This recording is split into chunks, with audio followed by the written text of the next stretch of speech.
Ustedes ya lo saben, lo ven constantemente en todos los medios, es la causa principal de muerte dentro de las primeras décadas de la vida y casi tercera o cuarta para la vida o para las edades generales. Así que vean lo importante que es. Y acá tenemos una estadística más o menos de lo que está pasando. Eventos de tránsito, incidentes vehiculares, casi el 23%, junto a lo que son las heridas o las lesiones interpersonales. Eso es lo que tenemos como gran, ¿sí?, causal de lo que es trauma. Y ahí es donde tenemos que entrar nosotros con prevención. Obviamente las cuestiones sociales o socioeconómicas hacen que todo esto pueda reducirse o no, tomar medidas de prevención. Ahora bien, en el trauma existen tres curvas de mortalidad. Una inicial que ocurre casi en el momento del evento, ya sea por lesiones traumaencefálicas graves o exsanguinaciones importantes, que eso, con lo único que podemos hacer, ¿cómo lo bajamos eso? Con la prevención. Lo único que podemos hacer es prevención. Por más rápido que seamos con el móvil, no lo vamos a bajar, es solamente prevención. Ahora bien, tenemos dos curvas que ocurren minutos a 2 o 3 horas después del evento, que es ahí, haciendo una sistemática racional, una sistemática concisa, ahí podemos bajar la mortalidad de estos pacientes. Y después hay una tercera curva que comienza días o semanas después, pero que también son por mal manejo en la atención inicial. Son esas lesiones desapercibidas o que se demoraron en el diagnóstico y que después entran en procesos sépticos o no recuperación de su shock inicial, y es ahí donde también podemos bajar la curva dando una buena atención inicial. Todo esto comienza no en el hospital, sino antes, en el prehospitalario. Prehospitalario fundamental, que se va a seguir la misma sistemática, que ahora vamos a ver cuál es, y lo fundamental es al lugar cercano más apropiado. No como nos pasa a nosotros, que esta es la ambulancia del Pinero, esta es la del Álvarez, el Pinero tiene neurocirugía, entonces el otro sí, no, pero primero va acá, estando y si ocurre en el límite, ¿no? Se ocurre, porque de Rivadavia para allá es uno, de Rivadavia para acá es otro. No, que si de acá va al Pinero primero, pero tiene otro neurocirúrgico. No, primero acá, después vaya. Entonces eso es lo que habría que hacer, tener bien establecido el sistema de salud. Dejando eso de lado, hay que planearlo. Después de esa planeación, tenemos que ver el equipo, ¿sí? Tenemos que tener todo el equipo interpersonal, todo el equipo necesario para la atención del traumatizado y la protección, obviamente, contra enfermedades infectocontagiosas. Piensen que estos pacientes escupen, tienen secreciones, sangre, y todo eso puede hacer que tengamos infecciones entre el personal de salud. Y lo que no hay que hacer nunca en trauma es sumar víctimas. Ya tenemos una, ¿para qué sumar más víctimas? Y no termina ahí. El convenio debería ser, yo lo estabilicé, lo normalicé, hice toda la atención inicial. Deberíamos tener convenios ya rápidos y no estar buscando entre todos los lugares a dónde o quién me acepta este paciente. Esto debe ser, bueno, este es el hospital para vascular, este es para neuroquirúrgico y este es para quemados, por ejemplo. Bien, ¿cuántos de ustedes usan todo esto de la mano? ¿Cuántos usan todo esto en la ¿hacen guardia? La parcería, ¿cuántos hacen guardia? ¿Cuántos usan gorro en la atención? Uno, por acá, por allá, dos. Tengo dos. ¿Cuántos usan botas? Casi ninguno. Bueno, barbijo. Ahora porque tuvimos el COVID, pero si no creo que no usábamos nunca para la atención. ¿Y camisolín? Nada. ¿Ok? ¿Y antiparras? Los que tenemos anteojos zafamos. ¿Y antiparras cuántos? 3, 4. Bien, es fundamental esto. Así debería ser y debería estar provisto esto para la atención. Mínimamente algo que proteja los ojos, mínimamente la boca, y eso sí, lo usamos los guantes. Creo que todos nos ponemos guantes para tocar al paciente. Bien, antes de comenzar, ¿qué tenemos? La selección. Si es 1 contra 1, no hay problema. Lo atiendo el paciente que me viene. Si somos 2 contra 2, eso no hay problema. Ahora, cuando tenemos más pacientes que nos sobrepasa a nosotros, ahí es donde entra esto que es el triage. tengo que seleccionar. Triage es selección. Esto lo hacían, viene de una palabra francesa, que era selección de los pescados que venían podridos y no podridos, entonces los seleccionaban. ¿Y qué es el triage? Es tratar de ver a quién voy a atender primero. Siempre me voy a basar inicialmente en el ABC. Voy a tener primero a quién. El que se mueve primero es el que tiene ¿qué? ¿Qué tiene? Obstrucción ¿en dónde? En la vía aérea. Nadie puede respirar más. Si ponemos acá, hacemos una prueba, seguro que en 1 minuto duramos máximo todos. ¿Está claro? Entonces, después los problemas ventilatorios y después las exsanguinaciones o las circulatorias. Y así es como vamos a enfocar inicialmente nuestra atención. Salvo que veamos o sepamos bien, y eso es la práctica de uno tiene que ser a distancia, la visión a distancia, de quién es el que tiene más potencial de salvarse o que sobrepasa, ¿sí?, la infraestructura, la cantidad de cosas que yo pueda dar.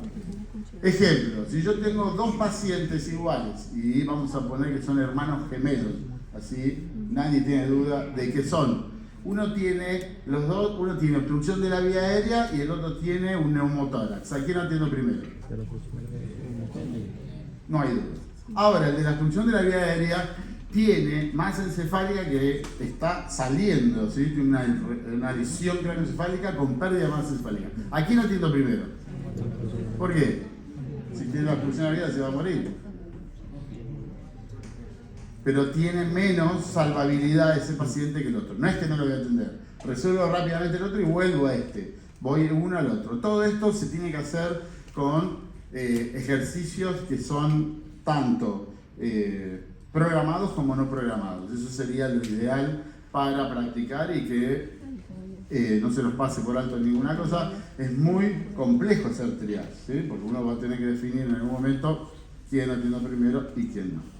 Bien, ahora de lleno bien sobre esto, ustedes ya lo conocen, es la clásica siglas del A, B, C, D, E. Esto está propuesto por ejemplo, el Comité de Trauma del American College of Surgeons, que hizo el curso de ATLS.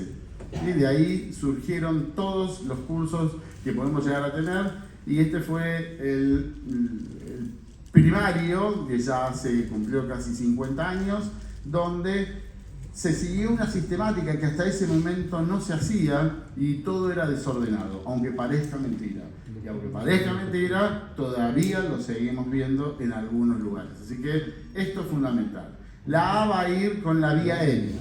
Ahí dice control de la columna cervical, pero no es control de la columna cervical la A. La A es vía aérea.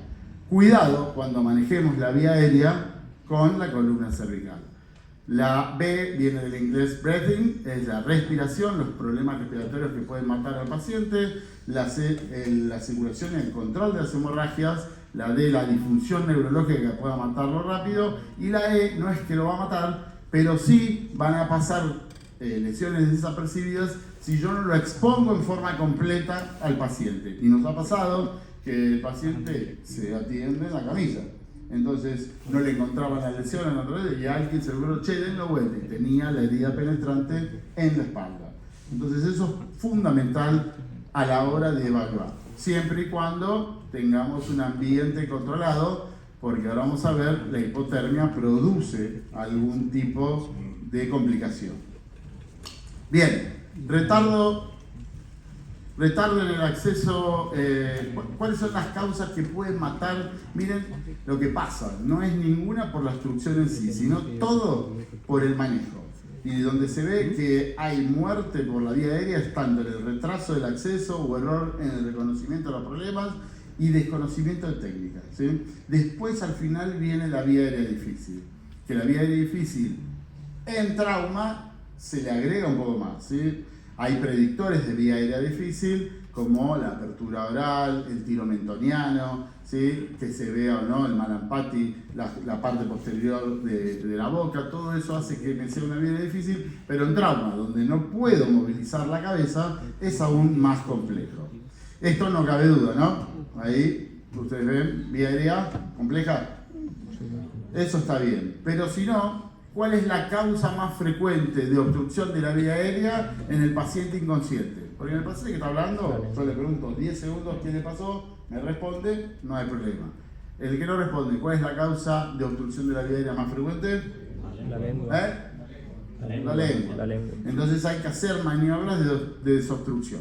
¿Cuál es la maniobra que vamos a utilizar en trauma? No podemos hacerla de frente mentón porque hiperextiende la columna. Entonces lo que vamos a hacer es tratar de llevar la lengua hacia adelante, la mandíbula, ¿sí? El maxilar inferior, la lengua está anclada a esta estructura. Entonces si yo hago la subluxación, ya con eso libero la lengua, ¿sí?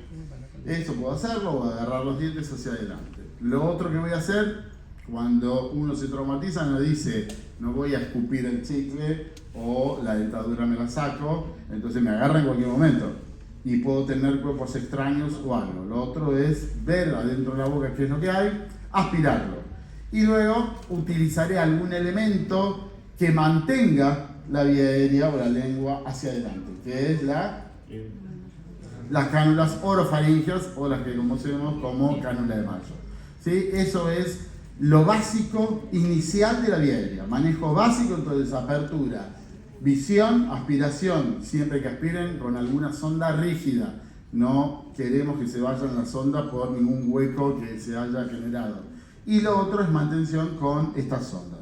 Y ahí le aplicamos como la medicación a esta situación, porque todos los pacientes hay que considerarlos con deuda de oxígeno. Por lo tanto, ahí le colocaremos la máscara con bolsa, reservorio, para tratar de llegar a una fracción inspirada casi del 100%. Eso es lo que tenemos que lograr en la fase inicial. Bien, pero puede pasar que el paciente esté en un coma más profundo, que ya lo reconozcamos, que tenga obstrucción de la vía aérea, que ya esté cianótico y que tenga ese trauma craneoencefálico o que tenga cuestiones de alcohol o drogas. Entonces, que esté deprimido por eso. En ese caso, ya hay que ir pensando en una vía aérea definitiva. ¿Y cuál es la vía aérea definitiva que vamos a utilizar? La intubación. Intubación orotraqueal, ¿sí? Esa es la primera. La orotraqueal, por suerte, ocurre o la podemos hacer casi en el 90% de los pacientes, ¿sí? En nuestras guardias, por suerte, no es como en otros lados, que está solo el emergentólogo. Tenemos al emergentólogo, al clínico, al cirujano, al traumatólogo, al anestesiólogo. Tenemos muchísima gente que puede probar. Entonces, hay que intentarlo, pero siempre teniendo el recaudo que no se prolongue mucho en el tiempo. La intubación, otra vez, como cualquier procedimiento que hagamos sobre pacientes, hay que practicarlo, ¿sí? Y no es complejo, nada más que hay que practicarlo y tener ciertos reparos de dónde colocar el laringoscopio. Finalmente se usa el de rama corta, el de rama curva, la Macintosh, donde uno tiene que arrastrar la lengua, ver las cuerdas vocales. Si yo no veo las cuerdas vocales, no intenten intubar, porque seguramente van a fracasar. Siempre hay que tratar de verlo.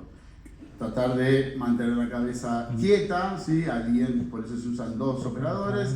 Eventualmente, ahora se dejó de usar 3 operadores, uno que haga la maniobra de Selig, ¿sí? Conocen, es la presión sobre el clítoris como para obstruir el esófago y estabilizar un poco la vida, pero eso ya se ha dejado un poco de lado.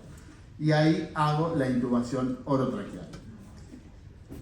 Tengo algunos elementos que puedo utilizar para facilitarme la intubación en el caso, o la ventilación en el caso de que sean vías aéreas difíciles y que no esté en condiciones de pasar al otro step, al otro paso, que ahora vamos a ver, y que pueden ser los combitubes, o los tubos que son combinados, esofágicos y traqueales, la máscara laringea, que inicialmente no es del todo buena porque no hace obstrucción del esófago, puede haber reflujo, pero me puede ventilar inicialmente.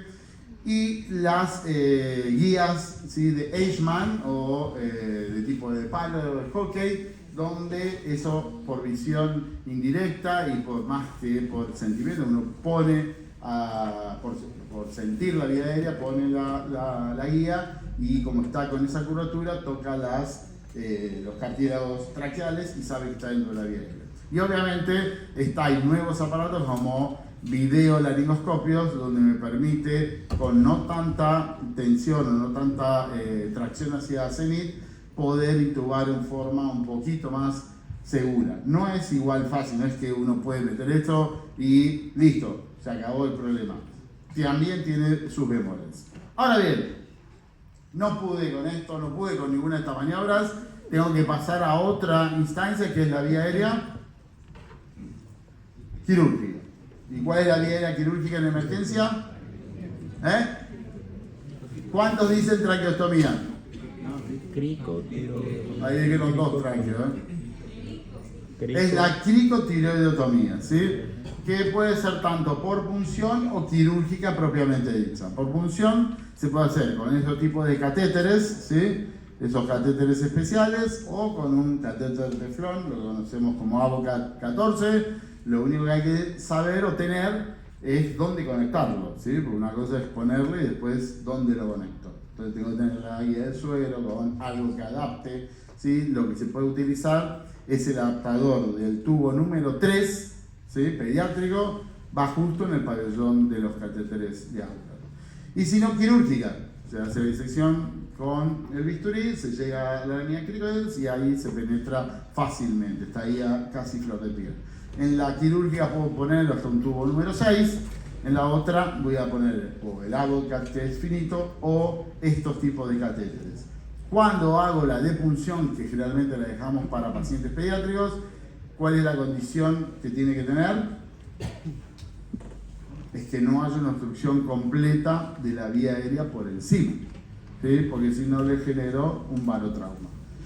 A veces se hacen los chicos cuando se tragan algo, como para ver, pero siempre con cuidado, para ver si lo expulsa, si puede expulsar ese objeto. Bien, ahí terminamos la vía aérea. Entonces vean los problemas que puede haber, esos pitfalls, las fallas. Falla en el equipo, ¿sí? Entonces probar siempre. Fracaso de intubación, identificar estos patrones de vía aérea difíciles, que esté todo, y la pérdida progresiva, falta de reconocimiento de eso. Muy bien. Entonces acá, como dijimos, luego de controlar la vía aérea, lo vamos a oxigenar y tratar de ventilar, si el paciente no ventila, con todos estos elementos. El flujímetro, que tiene que estar a casi 12 a 15 litros por minuto, tener un gran flujo de oxígeno, y los sistemas con válvula, bolsa y reservorio. Bien, una vez que pasamos esto, pasamos recién a ¿qué? A la... ¿Estamos en la A? Ahora vamos a la B.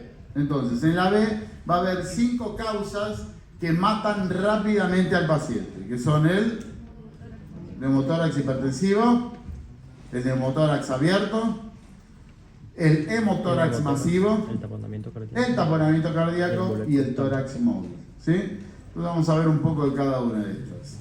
El neumotórax hipertensivo ocurre generalmente cuando hay una lesión más del pulmón que de la pared, donde se hace unidireccional y se empieza a llenar la cavidad pleural con oxígeno, con aire, ¿sí? Entonces eso va desplazando el mediastino y lo que hace es acodar las cavas e impide el retorno venoso. Entonces el neumotórax hipertensivo es más un problema, lo mata más la cuestión cardiocirculatoria que lo ventilatorio. ¿Por qué les digo esto? Porque generalmente, y yo los vi únicamente en pacientes intubados. Y además, por suerte, no es mucho. ¿Cuántos de todos de acá vieron un hipertensivo este año? En los últimos 5, 1, 2, 3. Por suerte es poco. Pero sí, no sé si coinciden o los vieron así, hipertensivo significa que el paciente tiene ingurgitación yugular, que tiene algo de desviación de la tráquea, que no entra aire en la cavidad torácica comprometida y está en shock. Si no está en shock, no es neumotórax hipertensivo. El paciente puede tener falta de aire tremenda, pero no es hipertensivo. El hipertensivo es shock, porque el tratamiento es diferente, no pierdo tiempo en hacer algunas cosas. Entonces, eso es neumotórax hipertensivo, cuando tengo eso. Y generalmente los pacientes intubados. Entonces, en la etapa A ya lo tuve que intubar, lo estoy dando presión positiva, ahí me va a hacer el neumotórax hipertensivo. Entonces el paciente de repente estaba bien y cuando lo está metiendo, de repente, che, se fue al demonio, no tiene pulso. Ahí hay que buscar el hipertensivo. Y lo que hago es...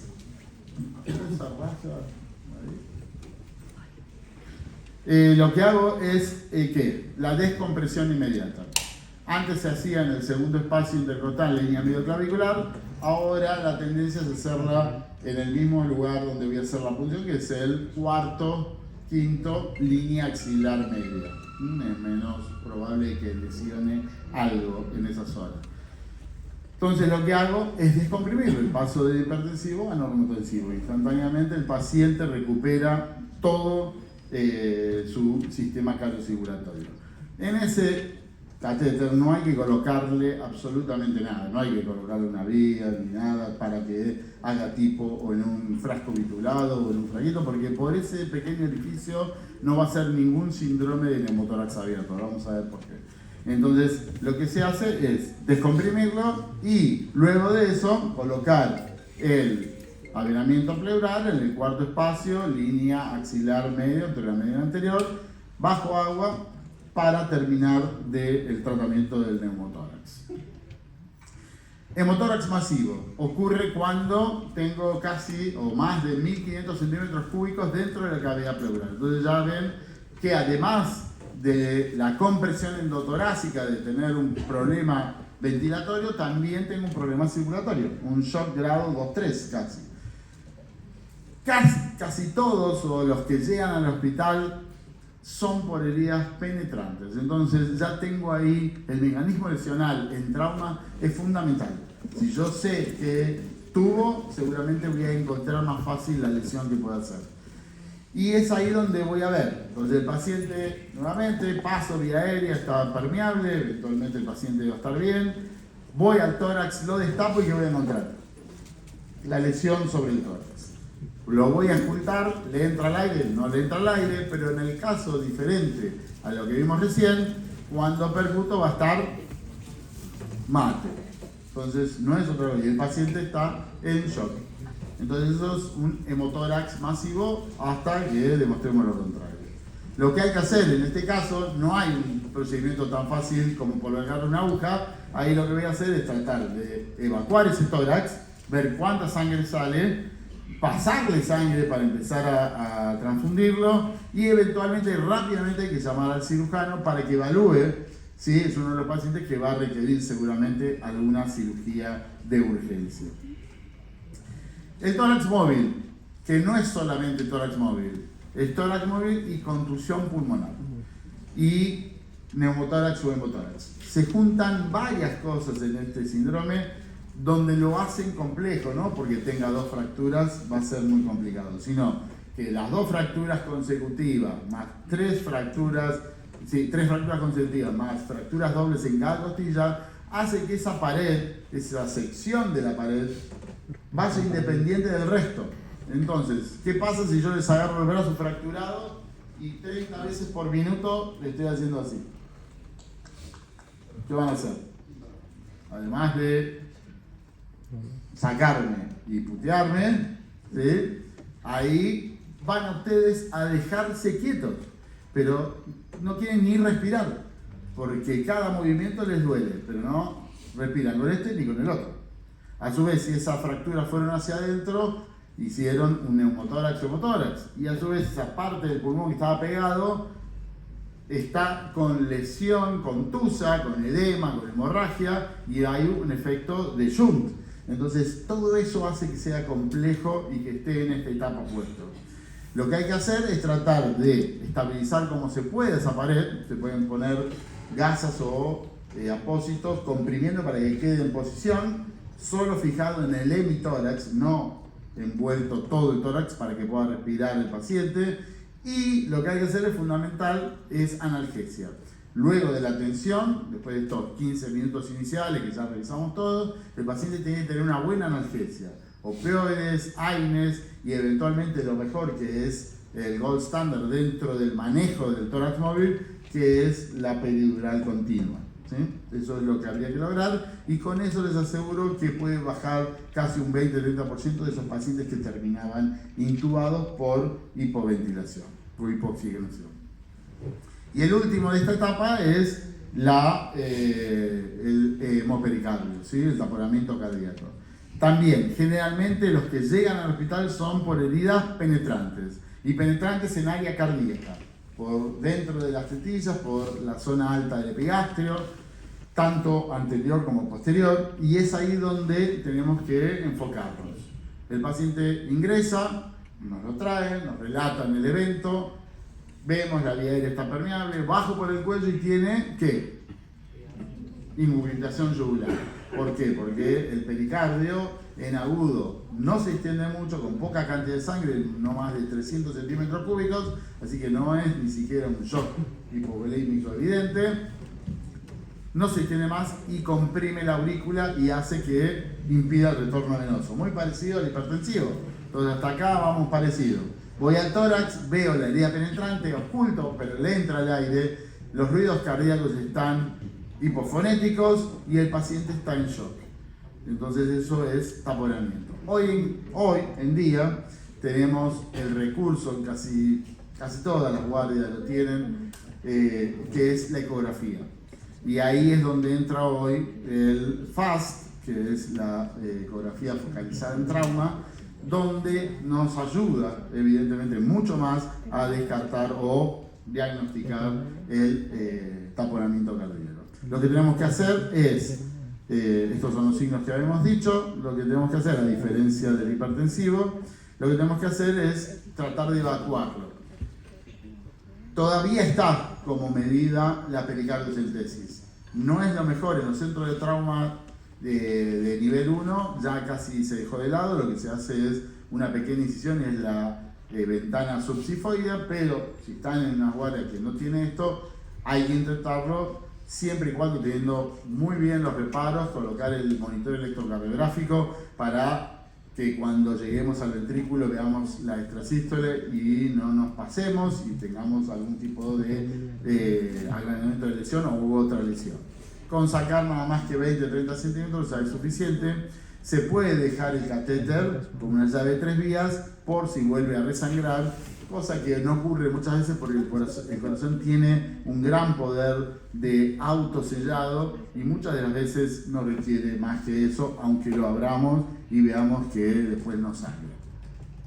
Y es acá, en este evento, donde entra la toracotomía de emergencia. La toracotomía de emergencia es la que hago ahí, en la sala de trauma, no en el quirófano. El paciente vino, lo empecé a atender y hizo un shock extremo con actividad eléctrica sin pulso, casi en el palo, pero ahí en el momento, en ese caso con herida penetrante, torácica y eventualmente abdominal, es donde estoy en condiciones o estoy autorizado de hacer una toracotomía de emergencia. ¿Qué significa? Es hacer una toracotomía anterolateral, abrir el pericardio y empezar con masaje intrapericárdico y a su vez taponar el agujero, ¿sí? Que se ve el agujero, se tapa con el dedo, ¿sí? Para separar el sangrado, puedo poner una fola ahí adentro del corazón y taponarlo, y eventualmente, si quiero redistribuir el flujo, clampear la aorta descendente para tener distribución cefálica. Eso es todo lo que es la toracotomía de emergencia. Así todo, solo un 30% de sobrevida en estos pacientes. Pero se hace. En Francia, donde están más autorizados sobre esto, lo hacen casi en el prehospitalario también. Bien, acá terminamos con la B. Ahora pasamos a la C, que es la hemorragia, es localizar. La externa es fácil, lo veo sangrando, ahí no hay problema, taponaré, lo primero es taponar, eventualmente en extremidades se ha vuelto nuevamente al torniquete, que ha salvado muchas vidas, más si estoy en un ámbito lejano a la primera intervención. Pero si no, con el taponamiento ya con eso solo tiene que funcionar. Y después tratar de ver las hemorragias internas, ahí es lo más difícil. Que tenemos que diagnosticar dónde es que está sangrando para ir a parar la camisa. En el mientras tanto, lo que tenemos que hacer es volver a reponer toda esa pérdida de sangre que ocurrió. Y ahí es donde tenemos que hacer los accesos vasculares. El acceso vascular primario y el de mayor infusión y mayor volumen son las vías periféricas, ¿sí? No centrales, son periféricas, donde los catéteres, ahí está la fórmula de ¿quién? ¿Se acuerdan? De flujo de líquido, que es Poiseuille, donde dice que la velocidad del flujo depende directamente del radio a la cuarta. Entonces fíjense que con pequeños aumentos del radio doy mucho flujo. Después depende directamente de la altura o de la presión e indirectamente del largo. Por eso los catéteres tienen que ser cortos y gruesos, ¿sí? Y siempre tratar de infundirlo con el manguito, si lo tenemos, con algo que haga presión sobre eso. Porque piensen que en un catéter de 14, con todo esto, pasan 300 mililitros por minuto, ¿sí? Entonces si yo tengo que infundirle casi 1 o 2 litros, van a tardar unos 5 o 10 minutos en meterle todo. Y a su vez, recuerden que lo que usamos, ¿qué es? Soluciones de qué tipo? Isotónicas, que quedan solo el 30% en el intravascular. Así que todo eso hace que uno tiene que ser rápido en la administración. Antes de empezar a infundirlo, no olvidarse de sacar sangre. ¿Para qué? ¿Para el laboratorio? Laboratorio podemos, pero lo fundamental es grupo y factor, ¿sí? Porque pensemos que si uno, después de infundirle el líquido, que puede hacerle 1 o 2 bolos para ver qué pasa, y no responde y ahora quiero sangre, ya perdí 15-20 minutos para poder hacer mínimamente una compatibilidad y darle la mejor sangre a este paciente, ¿sí? Entonces no olvidarse de eso. ¿Qué le vamos a infundir? Lo primario o el primer recomendado es el Ringer lactato. Si lo tenemos es el mejor, produce menos acidosis hiperclorímica que lo que puede producir el fisiológico cuando tengo que darle mucho fluido. En algunos lugares ya están poniendo la sangre como primer lugar, pero esos son en lugares o centros de trauma especializados, nivel 1, donde tienen protocolos de transfusión masiva. Si no, Ringer lactato, isotónicos o fisiológicos, y luego seguimos con la opción, si el paciente no responde, de sangre. Inicialmente 1 litro en adultos se verá, o 20 mililitros kilo también, como en los pediátricos. Y otra de las cosas que ya se está usando hasta en el prehospitalario es el ácido tranexámico, ¿sí? Un producto muy barato y que está haciendo, ya tiene en este trabajo, lo pueden leer, el Crash 2, un rendimiento muy bueno sobre el control de la cascada de coagulación que se desbarataba en este sentido. Esto nada más para que vean las clases de shock que uno tiene que ir controlando y viendo dependiendo de los signos que yo tenga, de tensión, de pulso, la capacidad o el ancho del pulso, todo eso, o la diuresis, y ahí es donde voy a tener que hacer los diferentes protocolos. Bueno, una de las fallas es la hipotermia, ¿sí? ¿Se acuerdan de dónde, por ejemplo, dónde están hoy los sueros en la guardia? ¿Están guardados en la estufa? En la repisa. ¿A qué temperatura están? Por más buena temperatura que tenemos, van a estar a 20 grados. Entonces eso baja la temperatura corporal. La sangre viene de la heladera, 5 grados.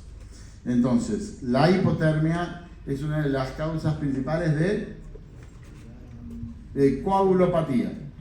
Entonces ese paciente que tiene una pequeña lesión hepática o de los mesos y yo lo opero y cuando quiero, que habitualmente con una gasa paraba, sigue sangrando, nada más que está coagulopático por la hipotermia, por lo que yo le hice, por no pasarle sueros calientes. ¿Cuánto cuesta pasarle sueros calientes a un paciente? Lo que cuesta un microondas, ¿sí? Eso es lo que pone en vida, ¿sí?, los centros de atención, un microondas, nada más tener para poder tener los sueros calientes y pasárselo en forma controlada y perfecta a cada uno. Bien, Y por último, estas partes que pueden matar como patologías en sí, está la disfunción neurológica, que son las cuestiones expansivas dentro del cráneo. Que es, dentro de todo, uno dice, bueno, el neurocirujano. A ver, si yo les digo, el paciente está con un Glasgow de 8, ¿sí? Y está con una anisocoria, ¿en qué piensan? ¿Que le pusieron unas gotitas para que justo le diera el oftalmólogo? ¿O que tiene algo que está enclavando el cerebro? Entonces no hay que ser un gran experto como para fijarse eso. Lo que sí hay que reevaluarlo constantemente porque va a ir dando mayor signo esto. Pero esto es lo que hay que hacer. Glasgow, el Glasgow tiene que estar pegado en la pared, nadie se va a acordar de todos los Glasgow, siempre. Entonces tiene que estar los patrones tienen que estar en la pared, el Glasgow, el trauma score, lo que quieran utilizar. Y la reevaluación constante. A su vez pueden agregar algún tipo de signos, como puede ser la rinorrea, rinorraquia o la otorraquia, y es ahí donde a su vez sumo esto. Puede haber algunos otros signos, como son los ojos de mapache, y en ese caso no pongan nada por ahí. Y la exposición completa, siempre controlando, como dijimos, el medio ambiente, la hipotermia. Vamos a tratar de empezar a medir algunas cosas. Fundamental, la sonda vesical. Me va a servir específicamente, ¿sí?, para ver cómo estoy infundiendo al paciente, ¿sí? Es directamente proporcional porque la diuresis es la perfusión del riñón. Entonces, si yo tengo una buena diuresis, es que estoy infundiéndolo bien. Y otra de las cosas es descomprimir el estómago. El estómago también influye un poco si está muy comprimido. Piensen que al principio nosotros le mandamos con la bolsa, podemos haber inflado de aire también. Influye en la falta de recuperación del shock, entonces hay que descomprimirlo, también por si hay líquidos para que no haya reflujo, pero siempre y cuando no lo mandemos a otro lado, ¿no?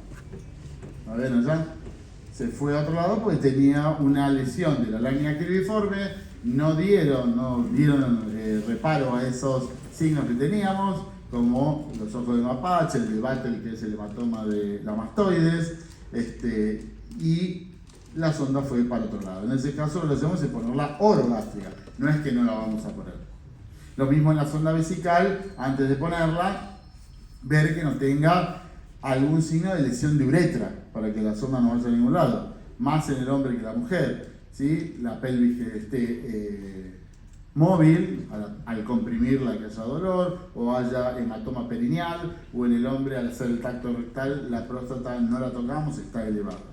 Todo eso hace que no intentemos inicialmente poner la sonda, que hagamos algún método de contraste, o si la requerimos sí o sí, que sea algo suprapúblico. Monitoreo constante, ya sea de electrocardiografía, el diuresis como dijimos, oximetría, gases en sangre fundamentales. Recuerden que el shock aparece oculto y se ve antes en el laboratorio que en el paciente, ¿sí? Esos shocks que están intermedios, donde tiene una taquicardia, pero no está hipotenso totalmente, tiene la diastólica que es un poco elevada, pero yo le saco sangre a ese paciente y ya viene el lactato aumentado o el exceso de base aumentado. Entonces, aumentado en menos, ¿no? -7, -8, -9, y ahí es lo que me habla de que hay un shock oculto. Entonces no tengo que dudar de esos pacientes, tengo que investigarlos al máximo para diagnosticar por qué tiene esa alteración de gases en sangre. Puedo agregar algunos estudios complementarios fáciles que tengo en la guardia, como es la placa de tórax y la de pelvis. La de columna cervical hoy en día se deja ya casi para el final, porque lo voy a tener inmovilizado si el paciente no me responde, porque no tengo que descartar que tenga una lesión, pero lo voy a dejar inmovilizado. Eso no le va a producir un shock. Pero si yo hago una placa de tórax y no se ve nada, y le hago una placa de pelvis y no tiene fractura y el paciente está hemodinámicamente anormal, ¿dónde está la sangre? ¿Dónde está? El abdomen, ¿sí? Que es la caja o el compartimento más difícil de diagnosticar, ¿sí? No es fácil como en el tórax, que se ve rápidamente líquido, o la pelvis que se ve fracturada, ¿sí? Ahora, si tengo la pelvis fracturada, no es que el abdomen no va a haber, es un poco más difícil, pero ya me dice que la pelvis va a perder casi 3 litros de sangre. Bien, en la evaluación, y acá termina la evaluación primaria y inicial, que esto duró no más de 10 minutos, ¿sí? En 10 minutos yo tengo que terminar esto. Una vez que terminé con esto, ya ahora estoy, por el paciente va a una normalidad, tendiendo a una normalidad, ya sea ventilatoria o circulatoria, o es transitoria, o nunca se normalizó.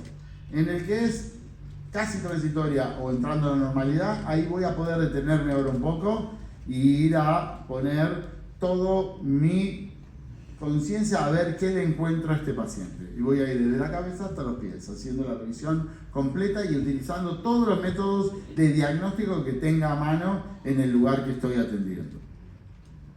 Entonces, eso es lo que voy a hacer: radiografías, procedimientos, tubos y reevaluación constante. La historia es fundamental: qué medicación, qué alimentación estaba teniendo, en qué lugar, si tiene enfermedades, antecedentes patológicos, el evento, ¿sí? Es fundamental el evento, donde estuvo, y el mecanismo lesional en heridas penetrantes, si fueron por proyectiles de alta o baja velocidad, me va a dar diferentes acciones, si tuvo en lugares por quemaduras o elementos tóxicos o abrasivos, o la lesión que tenga, lo que sea necesario, voy a ver y hacer.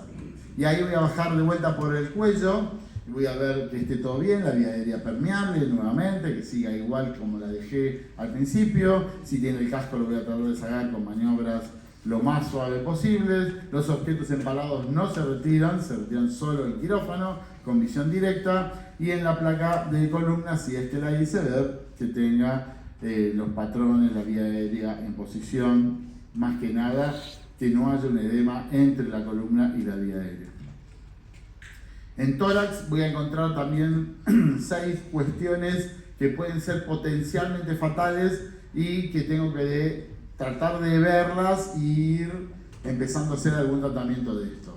Una es la contusión pulmonar, sin esas grandes fracturas que pueden ocurrir, con 1 o 2 fracturas. Tener contusión pulmonar me genera que haga hipoventilación, y dependiendo de la cantidad de pulmón, será que voy a ir o no a una intubación del paciente. El otro es el esófago, que el problema es que está inserto ahí atrás en el mediastino, y para dar signos y síntomas a veces tarda casi más de 8 o 12 horas si no lo pensé. Entonces, cuando ya lo descubro, es seguramente cuando me da signos de mediastinitis, y ya ahí es tarde. Ya ahí tengo una gran chance de mortalidad, y el tratamiento no va a ser tan fácil como si lo descubro antes de las 8 horas. Entonces, heridas transfixiantes, ¿sí? Del tórax. Entró por acá y la veo la bala del otro lado, o grandes compresiones del epigastrio, si le puse un tubo de tórax y sale algún material, algún líquido raro, o en la placa de tórax veo un neumomediastino, o en la tomografía el neumomediastino. Tengo que tratar de descartar a como dé lugar la lesión esofágica, porque puedo solucionarla, si la descubro rápidamente, con un puntito y cerrarla, a tener que divorciar el esófago, poner gastrostomías, seyunostomías, que tienen una gran morbimortalidad. Lo otro es rotura de diafragma, ¿sí? La rotura de diafragma, que a veces tampoco pasa desapercibida porque no da muchos signos y síntomas. Generalmente es por esas lesiones traumáticas bajas, cae sobre ese lado, o las heridas penetrantes bajas, que hay que tener en cuenta que no solo son de tórax, sino también del abdomen. Y cualquier elemento que sobrepase eso no es un neumotórax, hay que verlo bien, las curvas, y eventualmente hacer una tomografía u otra cosa, o ponerle simplemente una sonda nasogástrica y que la veamos enrollada a nivel torácico, ya me hace el diagnóstico, porque el tratamiento únicamente es quirúrgico. Lo otro es la lesión traumática sobre el tórax, ¿sí? La compresión que hace como un síndrome de vía cava superior, eso puede tener roturas de aorta, la rotura de aorta en sí, que como me doy cuenta con el ensanchamiento mediastinal, cuando tengo un paciente que tuvo una brusca parada, ¿sí? Una inercia de brusca parada, que sea por caída de altura o choques vehiculares de alta velocidad, y le hago la placa tórax y veo un ensanchamiento superior, que eso mide más de 8 centímetros, tengo que pensar que puede tener una lesión diafragmática. Y lo otro, obviamente, es la lesión de la vía aérea, también puede haber, por heridas penetrantes por encima del manubrio esternal y las heridas contusas por debajo del esternón. Hay que agregar lo antes posible, si por ejemplo esos pacientes tienen un neumotórax que le puse el tubo y no expande, no hay que pensar que, bueno, le voy a dar un tiempo más, sino diagnosticar que no tengo una lesión de vía aérea y agregar fibrobroncoscopía. Como estudios complementarios que puedo utilizar, hoy en día el gold standard es la tomografía helicoidal con contraste, ¿sí? Y dinámico, si se puede dinámico, pero todas las tomografías, a menos que sea algo muy específico, por ejemplo una bulla del pulmón, pero para algo programado, el trauma tiene que ser con contraste endovenoso, ¿sí? Todas. No pidan nunca una tomografía sin contraste endovenoso porque no se ven los lugares de sangrado y los órganos macizos no hacen el contraste para saber si tiene lesión o no. La sensibilidad o lo que podemos tener como reacción adversa con el contraste en un paciente que se hace tonografía es de 1 en 100.000. Y así de todo, le pueden hacer previamente un corticoide o un antihistamínico, ir con el tubo endotraqueal al tomógrafo, si están muy seguros de que puede estar o que vaya a ser un efecto adverso y el paciente no le pasa nada, ¿sí? Entonces no olviden de hacerle contraste endovenoso. Y si descubro algo que me llame la atención en la tomografía, agrego lo de órgano específico torácico, ya sea la ecocardiografía, el esofagograma, el eco transesofágico, la fibroendoscopía, la fibrobroncoscopía y la angiografía.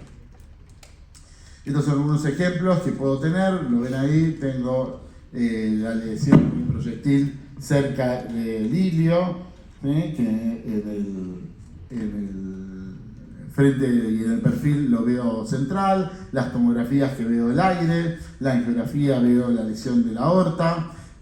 Otra de las cosas importantes son las trayectografías, fíjense, está del medio, ahí el proyectil vino, hizo todo un trayecto, me lo marcó perfecto, quedó entre la aorta y el corazón y por delante del esófago, y ese paciente no requirió cirugía, por ejemplo, se hizo tratamiento no operatorio.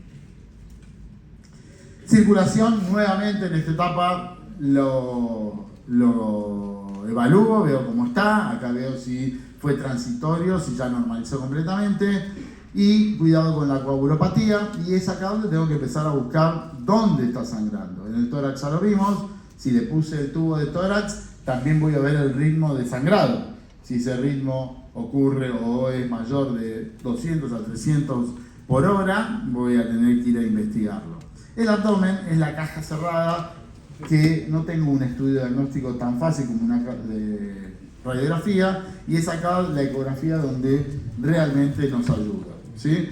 La semiología es la clásica que tengo que hacer. Lo voy a inspeccionar, veo si tiene lesión, si tiene alguna marca, contusiones, heridas penetrantes, lo que sea el mecanismo lesional. La reevaluación constante es fundamental en el abdomen, porque una perforación de víscera hueca inicialmente no da peritonitis, tarda más o menos unos 20-30 minutos en reaccionar ese peritoneo. Entonces, si yo lo reevalúo y de vuelta a los 15-20 minutos ya tiene dolor, ese paciente seguramente tiene algo lesionado interno. Y acá es donde va la ecografía, que en principio se llamaba FAST y ahora es IFAST, que es extendido.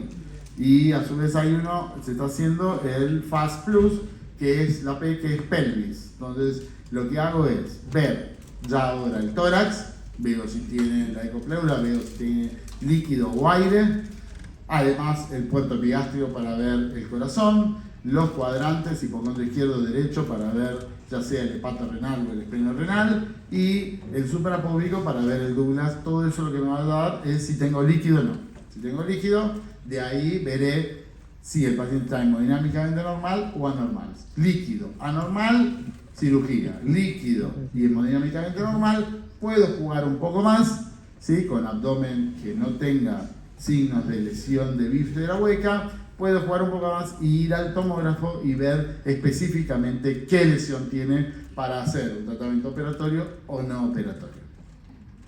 ¿Sí? Esto es lo que se está haciendo ahora, y en el pubis también se puede medir la sínfisis y ver si está separada o no.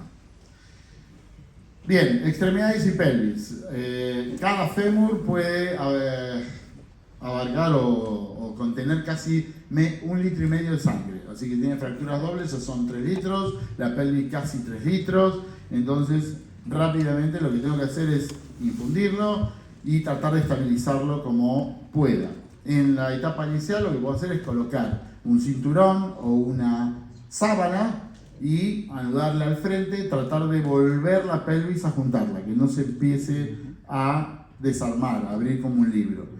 Si con eso no funciona, podré utilizar angiografía, si es que tengo, y si no, como ven ahí, que casi todos los lugares hay, es la estabilización externa con los tutores, que lo tienen que hacer lo antes posible. Esto es, manejo inicial, cerrar la pelvis y la consulta con el traumatólogo. La sangre intraperitoneal hay que descartarla, la descarto con el ecógrafo. Si tiene sangre, voy a tener que ir a una laparotomía para tratar de ver si no tiene una lesión agregada. Si no tiene sangre, ahí voy a hacer el packing preperitoneal o la angiografía y la fijación pélvica total. Con respecto al examen neurológico, el paciente va a estar con su trauma craneoencefálico, ya lo habíamos visto al principio, su Glasgow bajo, que después de todo esto, si no fue por un trauma encefálico, ya sea por hipoperfusión o hipoxigenación, el paciente tiene que ir recuperando. Pero si después de 15-20 minutos de que le estoy infundiendo, le estoy oxigenando, el paciente no recupera, evidentemente tiene un trauma craneoencefálico.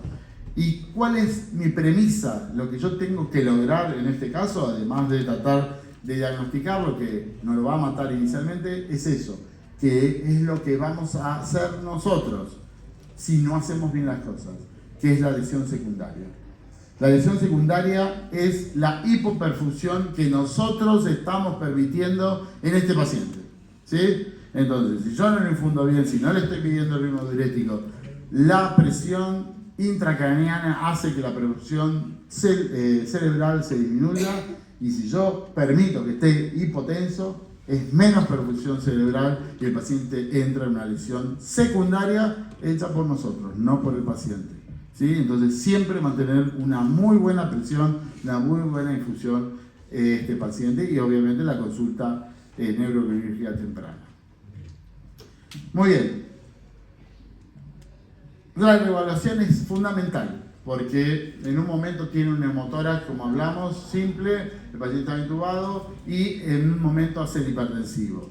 El abdomen no decía nada y ahora lo hace, ¿sí? Continuar siempre, y la analgesia lo hacemos obviamente después de que diagnosticamos todo, de que descartamos cualquier otra lesión. El paciente no lo podemos dejar con dolor porque necesitamos que venga el cirujano y no está en una cirugía, entonces el paciente está con ese tórax móvil. Hay que hacerlo. Ya descarté que no tenga otra cosa, que no esté deprimido por otra cosa, le voy a hacer o que me enmascare alguna lesión abdominal. Y termina mi función cuando dejo al paciente en el lugar donde le van a hacer el tratamiento definitivo, ¿sí? Ya sea la terapia intensiva, ya sea la conducta quirúrgica, ya sea otro centro más especializado. No es nada más que yo le puse la mascarita. La función termina ahí, cuando yo lo dejo en el especialista o en el lugar donde tiene que terminar. Antes de eso, no olvidarse que es fundamental, porque todos estos pacientes, ¿qué van a ser? Factibles de cuestiones legales. El atropellado, el que le pegaron el tiro, el que todo. Y hay que tener mucho cuidado con eso de no enmascarar ningún tipo de lesión, porque pueden quedar involucrados en el evento, como han quedado muchos compañeros nuestros, por haber puesto el tubo por el lugar del agujero, una cosa insólita que uno no puede decir, pero pasa y después quedan involucrados en el evento. Y lo otro fundamental, que estos pacientes son los potenciales dadores o donadores de órganos. Entonces, hay que recuperarlos a como dé lugar porque pueden ser potenciales donadores de órganos. Así que hay que hacer todos los esfuerzos para recuperarlo y obviamente para que viva y que vuelva a su normalidad, pero si no, nos va a servir como donador de órganos. En definitiva, como resumen, entonces, recuerden, trauma, causa principal de muerte, donde podemos hacer la diferencia siguiendo la sistemática del ABC, y esto con una revisión primaria donde salvo la mayoría de las cuestiones que lo matan rápidamente, lo reanimo en ese momento, y cuando está reanimado, está entrando en normalidad hemodinámica y ventilatoria, ahí paso a la segunda etapa de revisión secundaria con todos los exámenes complementarios que pueda tener en mano y dejándolo en los cuidados definitivos. Muchas gracias.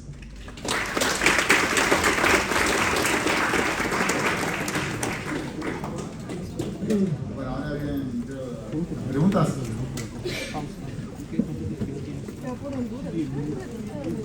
¿Alguna pregunta quieren hacer?